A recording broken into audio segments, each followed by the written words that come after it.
William Blake द्वारा लिखी गई एक शक्तिशाली और मार्मिक कविता है जिसे पहली बार 1794 में उनके संग्रह सॉन्ग ऑफ एक्सपीरियंस में पब्लिश किया गया था। यह कविता 18वीं शताब्दी के उत्तरार्ध के दौरान लंदन शहर के अंधेरे और दमनकारी माहौल को दर्शाती है, जो उस समय प्रचलित सामाजिक अन्याय और मानवीय पीड़ा को उजागर करती है।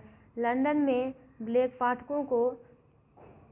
पाठक को शहर की सड़कों पर सैर पर ले जाता है, जहां वह शहरी परिदृश्य को चिन्हित करने वाले दुख और उत्पीड़न के संकेतों को देखता है। कविता 4 चौपाइयों में संरचित है, जिनमें से प्रत्येक में विशद कल्पना और प्रतीकात्मक भाषा है, जो कवि के दुख और क्रोध की गहरी भावना को व्यक्त करती है।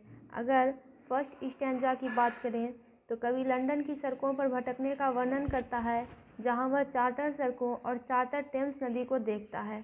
चार्टर शब्द का उपयोग सार्वजनिक स्थानों के नियंत्रण और व्यवसायीकरण का सुझाव देता है।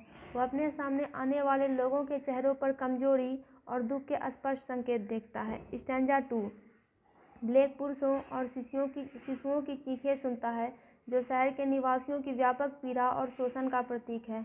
वह मन गढ़ी हुई बेड़ियों का उल्लेख करता है, जो समाज द्वारा लगाए गए मनोवैज्ञानिक और सामाजिक प्रतिबंधों का प्रतिनिधित्व करते हैं, जो लोगों के दिमाग और आत्माओं को गुलाम करते हैं। स्टैंजा 3 कवि चिमनी स्वीपर, सैनिकों और अन्य हाशिए पर पड़े व्यक्तियों की दुर्दशा को देखता है।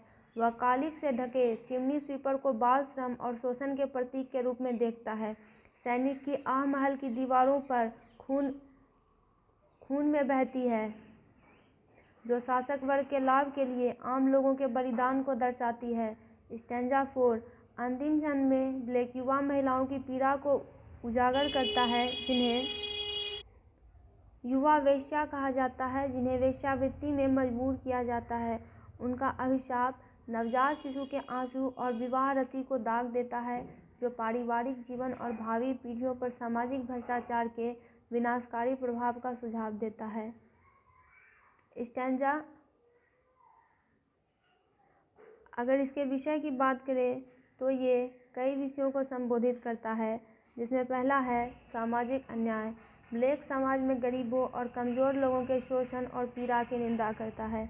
दूसरा है शहरी पतन। कविता शहर के भ्रष्टाचार, उत्पीड़न और निराशा के स्थान के रूप में चित्रित करती है। तीसरा है मनोवैज्ञानिक दास्ता।